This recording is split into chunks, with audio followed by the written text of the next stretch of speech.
There is a specific kind of suffering that good men carry that almost never gets named accurately. It's not the suffering of loss exactly, though loss is part of it.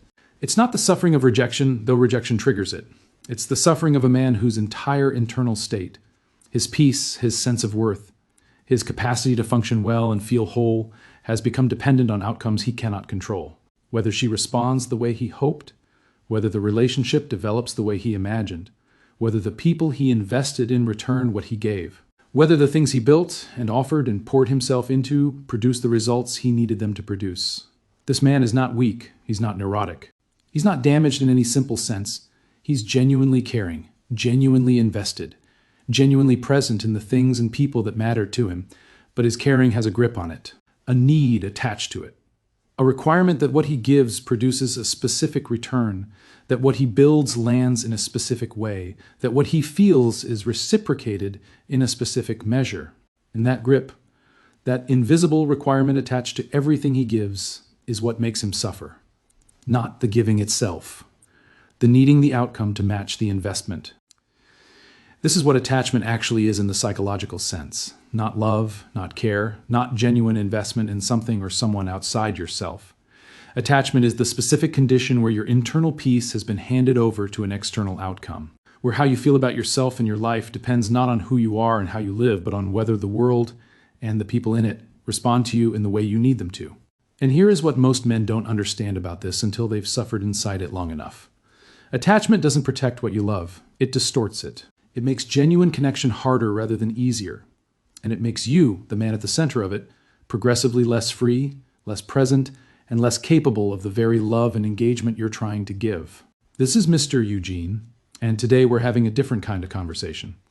Not about women, not about relationships in the usual sense, about something more fundamental than either of those things. About how a man learns to give fully, to love genuinely, to invest completely, without making his peace conditional on what he gets back.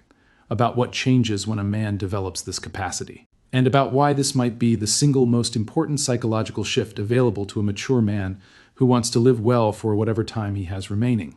Let me start by being precise about what attachment is and what it isn't, because the word gets misused in ways that create confusion about what we're actually trying to understand. Attachment in the sense I'm describing is not caring. Caring is good. Caring is the genuine orientation of your attention and concern towards something or someone outside yourself. Caring is one of the most valuable things a human being can do, and one of the clearest expressions of genuine character.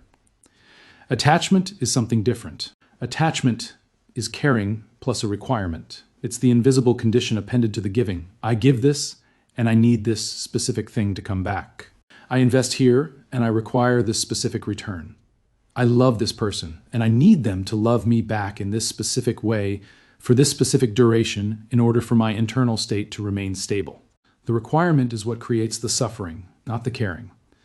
A man who cares genuinely about something or someone and has no grip on the outcome can give freely, fully, without the constant anxious monitoring of whether the giving is producing the required return.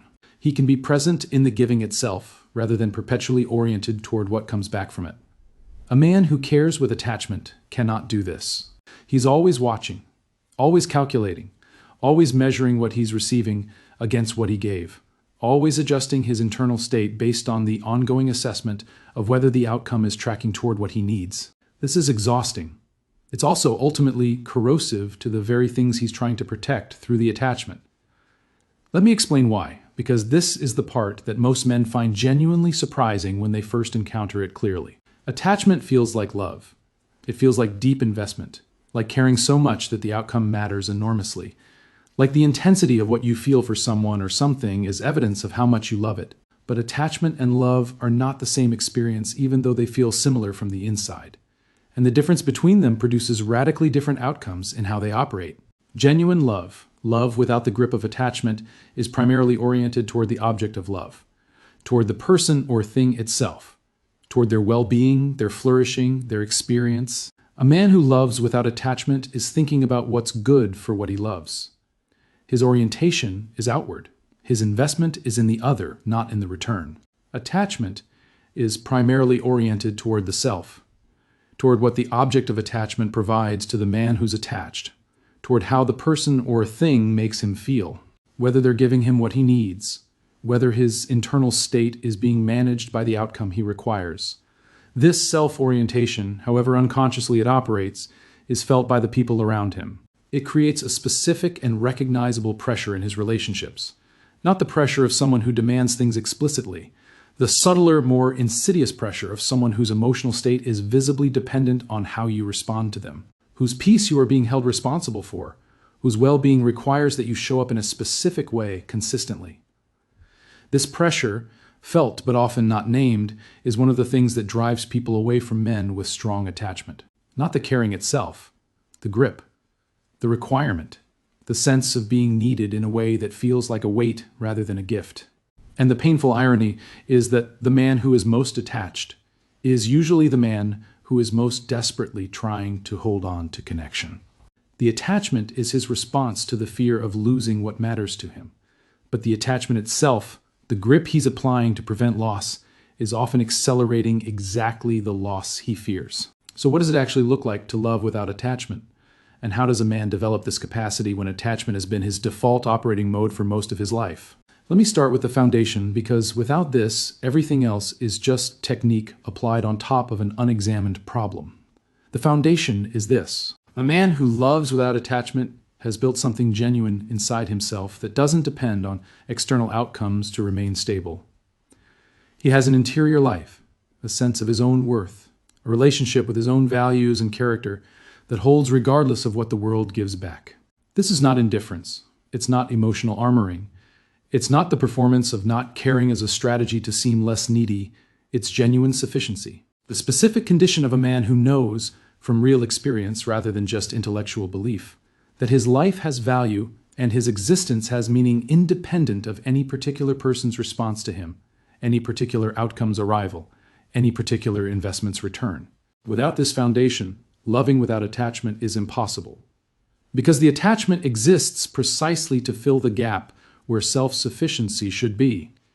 The man who doesn't have genuine internal resources, who doesn't have real peace available to him, independent of external outcomes, attaches to people and outcomes because they are what's holding him up. Removing the attachment without first building the foundation just removes the scaffolding before the building can support its own weight.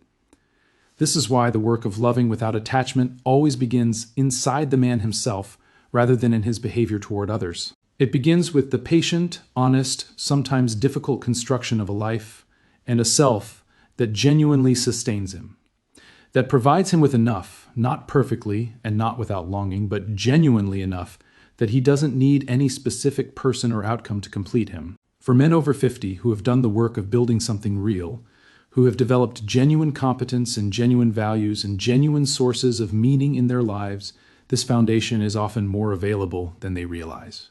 The problem is not usually that they lack internal resources. It's that they haven't consciously uncoupled their sense of worth from external validation in the way that would make those internal resources fully available to them. The next element is learning to distinguish between giving and investing. Investing implies an expected return. You put something in and you expect a certain amount to come back. The investment is calibrated to the anticipated return, and when the return doesn't arrive, the investment feels like a loss, a mistake, a failure of the person or situation that should have produced the return. Giving is different.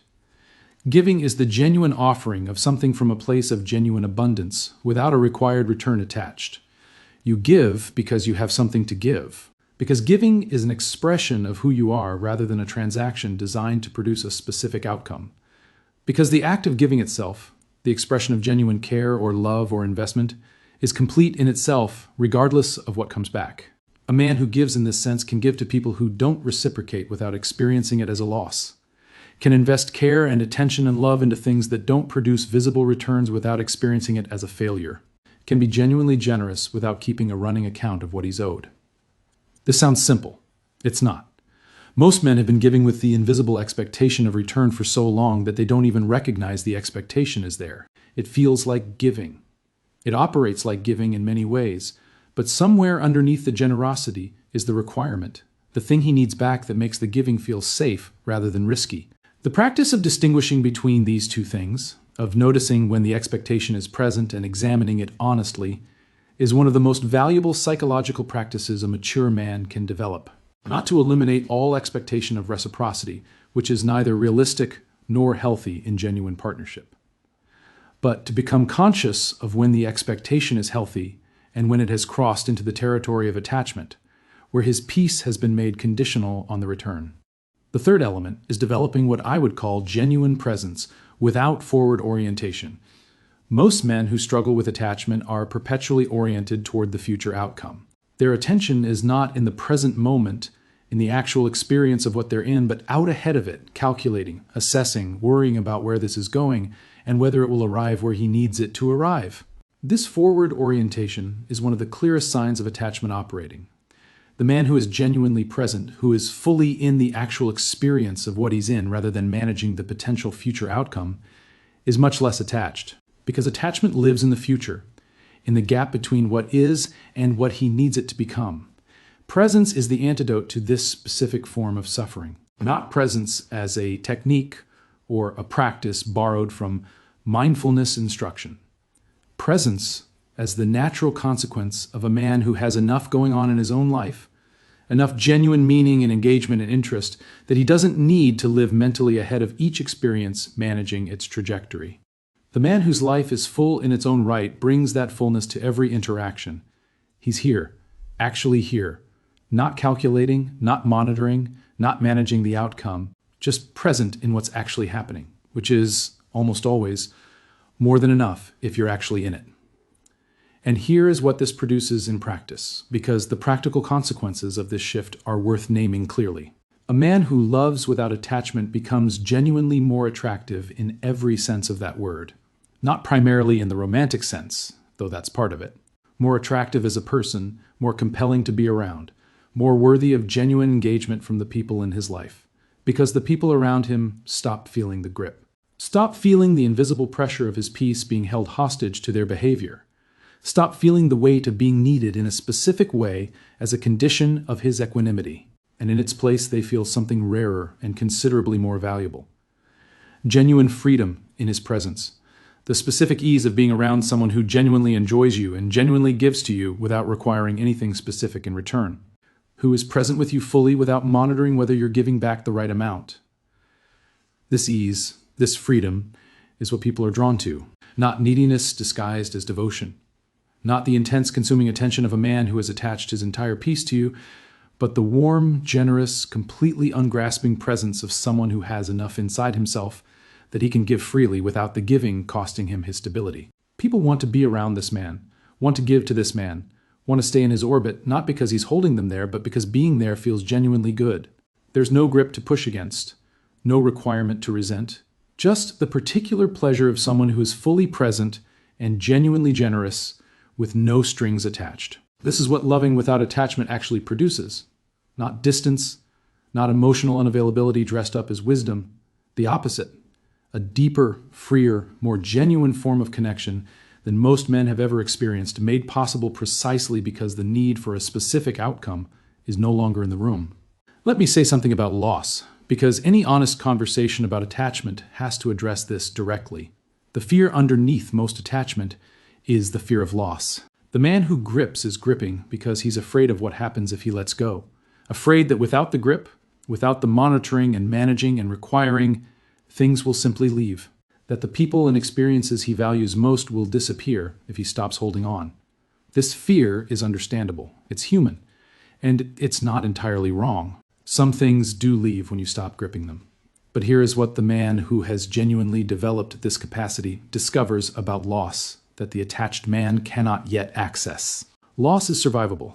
Not just technically survivable, genuinely survivable in a way that doesn't destroy what was real about the connection or what was valuable about the time.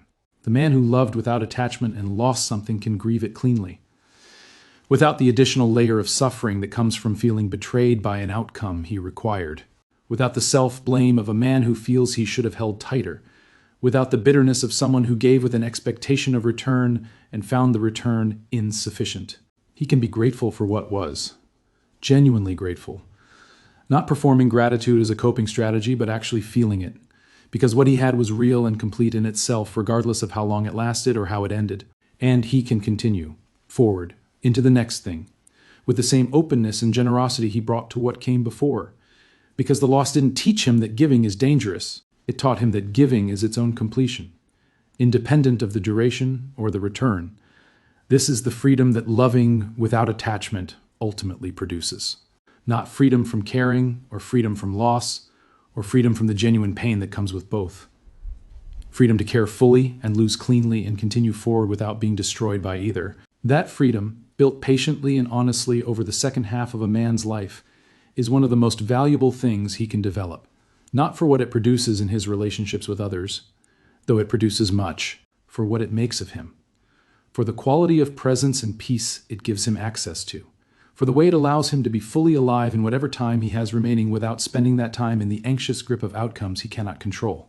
This is how good men learn to love without attachment, not by loving less, by building enough inside themselves that the love no longer needs a specific return to remain stable, not by caring less about outcomes, by becoming genuinely present in the experience rather than living ahead of it in the anxiety of its management.